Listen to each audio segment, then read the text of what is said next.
Hello friends, today we are here to start a new topic which is known as national income, which cover approx 10 marks in your 12th class macroeconomics book. बेटा आपको पता होगा कि जो economics की book है वो दो पार्ट में बनी है। एक है इंडियन इकोनॉमी और एक है आपकी मैक्रो इकोनॉमिक्स 12th क्लास के लिए। इंडियन इकोनॉमी 40 मार्क्स की है और मैक्रो इकोनॉमिक्स भी 40 मार्क्स की है। और उस मैक्रो इकोनॉमिक्स में एक चैप्टर है जिसका नाम है नेशनल इनकम। नेशनल इनकम जो चैप्टर है वो अप्रॉक्स आपका कवर करता है 10 मार्क्स का। थोड़ा थोड़ा आज हम डिस्कशन करेंगे और फिर हम आगे बढ़ते चले जाएंगे।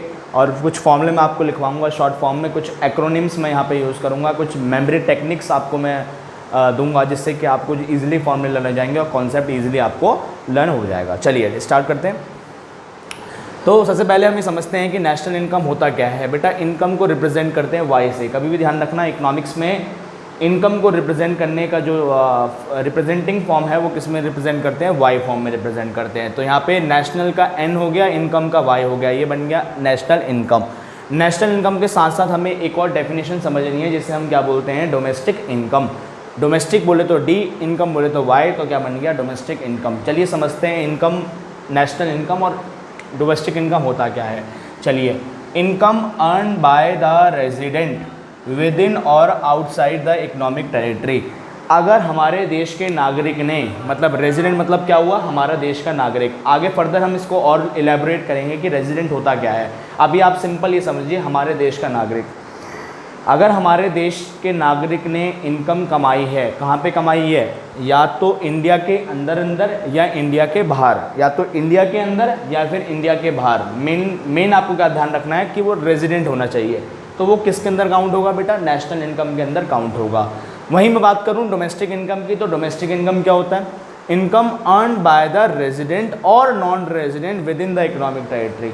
डोमेस्टिक इनकम मतलब होती है बेटा घर की इनकम। घर अपना क्या है, इंडिया। तो हमारी इकोनॉमिक टेरिटरी में चाहे रेजिडेंट कमाए चाहे नॉन रेजिडेंट कमाए, वो किसके अंदर काउंट होगा, डोमेस्टिक इनकम। रेजिडेंट और नॉन रेजिडेंट मतलब देश का नागरिक हो या देश का नागरिक ना हो, वो किसके अंदर काउंट होगा, डोमेस्टिक इनकम के अंदर काउंट होगा। आगे इसका मैं आपको एक फॉर्मूला भी इलैबोरेट करूँगा, वो आपको नेक्स्ट वीडियो में मिलेगा। अब तब तक के लिए हम एक कॉन्सेप्ट समझ लें, छोटा कॉन्सेप्ट है जिसका नाम है मार्केट प्राइस और फैक्टर कॉस्ट। इसमें आपको एक चीज़ देखने को मिलेगी, मार्केट प्राइस और फैक्टर कॉस्ट। चलिए एक एग्जांपल समझते हैं, ये मार्केट प्राइस और ये फैक्टर कॉस्ट होता क्या है। सपोज करो एक टी शर्ट का प्राइस 500 रुपये है, उसमें आपका जीएसटी ऐड हो गया और जीएसटी ऐड हो गया आपका 100 रुपये हो गया, तो 500 प्लस 100 कितना हो गया, 600। तो आप ये बताइए कि आपने कितने पे करे, 500 रुपये या 600 रुपये। भाई आप तो सिंपल सी बात है, आप तो 600 रुपये पे करेंगे।